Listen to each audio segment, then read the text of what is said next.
اسرائیل امریکہ میں اپنی ساکھ بہتر بنانے کے لیے $5 کروڑ کی خطیر رقم خرچ کر کے انفلوئنس کیمپین چلانے کا تجربہ کر رہا ہے۔ اس مقصد کے لیے سوشل میڈیا انفلوئنسرز، ٹرمپ کے قریبی ساتھیوں اور آرٹیفیشل انٹیلیجنس سے تیار کیے گئے لاکھوں ٹیکسٹ میسیجز کی مدد لی جا رہی ہے۔ اس حوالے سے امریکی اخبار وال اسٹریٹ جرنل نے ایک رپورٹ شائع کی ہے جس کے مطابق لوگوں کے موبائل فون پر ایسے ٹیکسٹ میسیجز آ رہے ہیں جو ایما یا سارا کے ناموں سے بھیجے جاتے ہیں۔ ان میں بھیجنے والے گروپ کا نام فرینڈز فار پیس بتایا جاتا ہے۔ ان میں سوال کیا جاتا ہے کہ آپ کے خیال میں امریکہ، اسرائیل اور ایران کے درمیان امن مذاکرات عالمی سلامتی پر کیا اثر ڈالیں گے؟ گزشتہ چند ماہ میں اسی نوعیت کے لاکھوں میسیجز امریکی موبائل فونز پر بھیجے گئے ہیں۔ یہ میسیجز آرٹیفیشل انٹیلیجنس کی مدد سے لکھے گئے ہیں۔ یہ میسیجز صدر ٹرمپ کے ایک دیرینہ قریبی مشیر کی کمپنی کی طرف سے بھیجے گئے اور ان کی ادائیگی اسرائیلی حکومت نے کی۔ مارچ میں پیو ریسرچ کے ایک سروے کے مطابق اب امریکہ کے تقریباً 60% بالغ شہری اسرائیل کے بارے میں منفی رائے رکھتے ہیں، جس کی بڑی وجہ غزہ اور ایران کی جنگوں میں اسرائیل کا طرز عمل ہے۔ اسرائیل اس رجحان کو بدلنے کے لیے کروڑوں ڈالرز خرچ کر رہا ہے۔ اس مہم میں آرٹیفیشل انٹیلیجنس پر مبنی نئے طریقے استعمال کیے جا رہے ہیں اور کنزرویٹو میڈیا کو براہ راست ادائیگیاں بھی کی جا رہی ہیں۔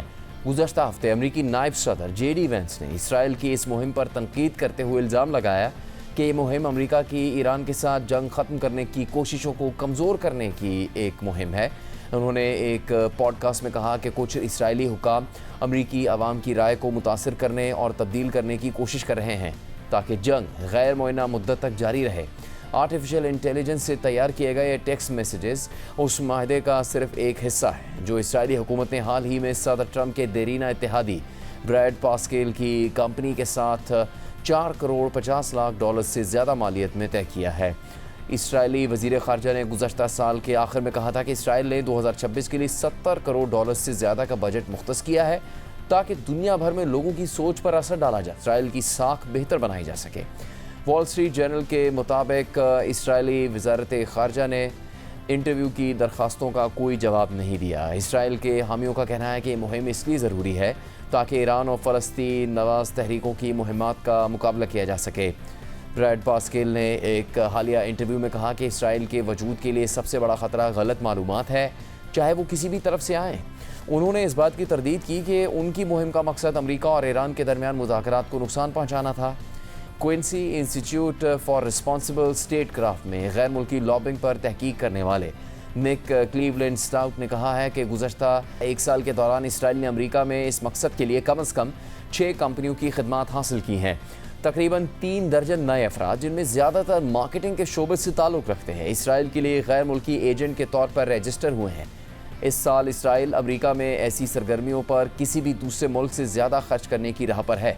انہوں نے مزید کہا کہ قطر سمیت دیگر ممالک بھی گزشتہ برسوں میں ایسی کیمپینز پر بڑی رقوم خرچ کرتے رہے ہیں۔ تاہم وال اسٹریٹ جرنل کے مطابق پاسکیل کے کام پر اسی لیے بھی سوالات اٹھے ہیں کیونکہ وہ سیلم میڈیا میں چیف اسٹریٹجی آفیسر ہیں۔ یہ ایک میڈیا کا ادارہ ہے جس کے تحت کنزرویٹو پوڈ کاسٹرز اور ریڈیو ہوسٹ اپنے پروگرام کرتے ہیں۔ اسرائیل کے ساتھ ان کے ابتدائی معاہدے میں سیلم میڈیا نیٹ ورک اور اس سے منسلک ڈسٹریبیوشن میں اسرائیل کے حق میں بیانیے کو شامل کرنا بھی تھا۔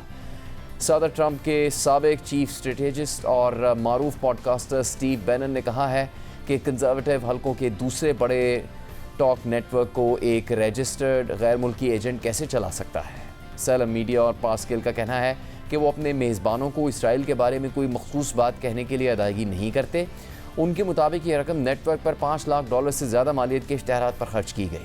سیلم میڈیا کے چیف ایگزیکٹو نے کہا کہ ہمارے میزبانوں نے اپنا پورا کیریئر اپنی مرضی کی بات کہنے پر بنایا ہے، نہ کہ کسی اور کے لکھے ہوئے الفاظ پڑھنے پر۔ تاہم امریکی اخبار کے مطابق اس نیٹ ورک کے بہت سے میزبان پہلے سے ہی اسرائیل کے حامی رہے ہیں اور اکثر اسرائیل کے دفاع میں ایک جیسے موقف اختیار کرتے ہیں۔ شو فیتھ بائی ورکس نامی ایک گروپ نے دستاویزات جمع کروائیں جن میں منصوبہ تھا کہ اسرائیل کے حق میں میسیجز خاص طور پر بڑے گرجا گھروں میں آنے والے اور مسیحی کالجز کے طلبہ کو بھیجے جائیں گے۔ منصوبے کے مطابق جغرافیے کی بنیاد پر میسیجز بھیجنے کی مہم کے ذریعے جنوب مغربی امریکہ میں تقریباً 40 لاکھ افراد تک رسائی حاصل کی جا سکتی تھی۔ یہ گروپ گزشتہ سال جولائی میں قائم کیا گیا تھا۔ اس نے کہا تھا کہ اس کیمپین میں اسرائیل کے ساتھ مثبت وابستگی پیدا کی جائے گی جبکہ فلسطینی آبادی کو انتہا پسند گروہوں سے جوڑا جائے گا۔ اس منصوبے کی لاگت $30 لاکھ سے زیادہ بتائی گئی تھی۔ گروپ نے کہا تھا کہ وہ اپنی کیمپین کے لیے بااثر شخصیات سے بھی رابطہ کرے گا اور اداکار کرس پریٹ اور باسکٹ بال سٹار اسٹیفن کری کو ایسے مشہور افراد کی مثال کے طور پر پیش کیا گیا تھا۔ اخبار کے مطابق کرس پریٹ کے نمائندے نے کہا کہ ان سے کبھی رابطہ نہیں کیا گیا، جبکہ اسٹیفن کری کے نمائندے نے بھی کوئی جواب نہیں دیا۔ ای میل کے ذریعے شو فیتھ بائی ورکس کے بانی نے کہا کہ بعد میں گروپ نے اپنی حکمت عملی تبدیل کر دی اور زیادہ تر بجٹ ایک موبائل میوزیم اور اس کے لیے تیار کی گئی خصوصی ویڈیوز پر خرچ کیا گیا۔ رپورٹ کے مطابق اسرائیل کی دیگر کوششیں امریکی بائیں بازو پر مرکوز ہیں۔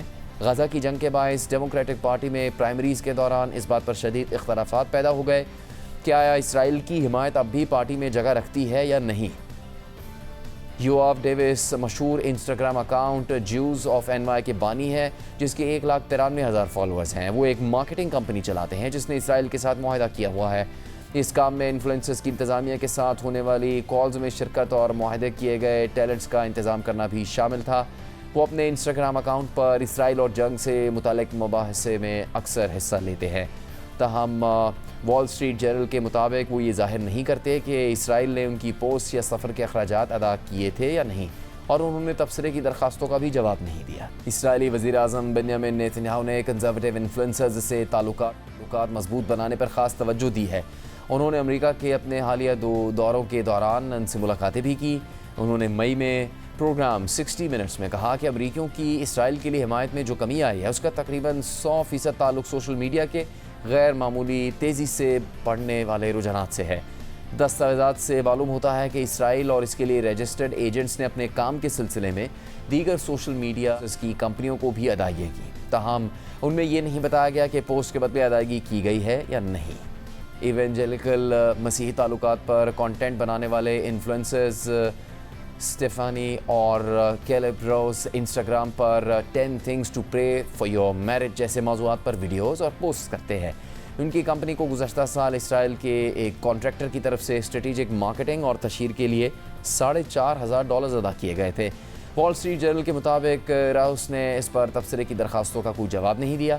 اخبار کے مطابق ریکارڈز سے ظاہر ہوتا ہے کہ اسرائیل کے ساتھ پاسکیل کا معاہدہ غیر ملکی حکومتوں کے لیے کام کرنے والے ٹرمپ کے دیگر مشیروں کے معاہدوں سے کہیں زیادہ بڑا ہے۔ سعودی عرب، بھارت اور قطر جیسے ممالک عموماً لابنگ کے لیے ہر ماہ ہزاروں ڈالرز سے زیادہ ادا نہیں کرتے۔ پاسکیل نے ٹرمپ کی 2016 اور 2020 کی صدارتی الیکشن کیمپینز پر کام کیا تھا۔ اسی دوران کیمبرج انالیٹیکا کے ذریعے فیس بک کا ڈیٹا حاصل کرنے کے باعث وہ خاصی شہرت اور تنازع کا مرکز بنے۔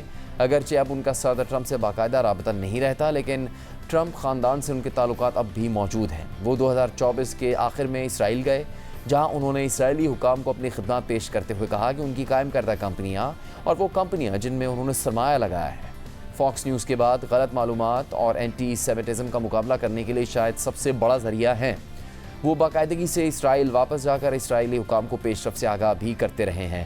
اس مہم میں اسرائیل کے حق میں ویب سائٹس، پوسٹ اور لنکس تیار کرنا بھی شامل ہے، جنہیں اس انداز سے بنایا جا رہا ہے کہ کلاڈ یا چیٹ جی پی ٹی جیسے آرٹیفیشل انٹیلیجنس کے چیٹ بوٹس اسرائیل کے بارے میں زیادہ مثبت نتائج دکھائیں۔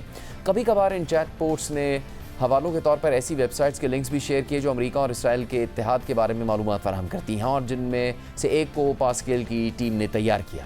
پاسکیل نے کہا کہ ہمارے مقاصد میں سے ایک یہ جاننا ہے کہ لوگوں کو اسرائیل کے بارے میں سب سے زیادہ کن باتوں پر تشویش ہے، پھر ان خدشات کا جواب دینا اور تمام معلومات کو اسرائیلی حکومت تک پہنچانا ہے۔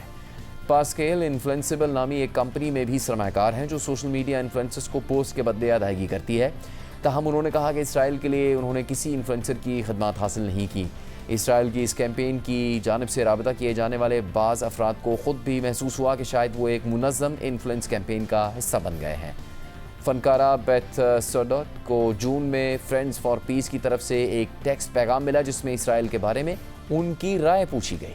انہوں نے محسوس کیا کہ گفتگو بار بار ایک ہی دائرے میں گھوم رہی ہے، وہ جو بھی جواب دیتی ہیں اسی کو نئے الفاظ میں دوبارہ لکھ کر اگلے پیغام میں بھیج دیا جاتا ہے۔ فنکارہ جو خود یہودی ہیں، انہوں نے ایک انٹرویو میں کہا کہ انہوں نے اس سے کہا کہ مجھے نہیں لگتا تم ایک حقیقی انسان ہو، تو اس نے مجھے قائل کرنے کی کوشش کی کہ وہ واقعی ایک حقیقی شخص ہے۔ وال اسٹریٹ جرنل کے مطابق یہ ٹیکسٹ مہم اسپارک فائر نامی کمپنی چلا رہی ہے۔ کمپنی کا دعویٰ ہے کہ اس کے آرٹیفیشل انٹیلیجنس سے چلنے والے ٹیکسٹ روایتی کیمپینز کے مقابلے میں زیادہ مؤثر گفتگو کرتے ہیں۔ مئی کے وسط تک اس کام کے لیے اسے $65 لاکھ ادا کیے جا چکے تھے۔ اسپارک فائر کے ترجمان نے بیان میں کہا کہ گفتگو کے پورے عمل میں انسان بھی شامل رہتے ہیں اور وہ میسج وصول کرنے والوں سے براہ راست رابطہ بھی کرتے ہیں۔ وال اسٹریٹ جرنل کے مطابق فرینڈز فار پیس نہ تو کسی نان پروفٹ ادارے کے طور پر رجسٹرڈ ہے اور نہ ہی کسی LLC کمپنی کے طور پر۔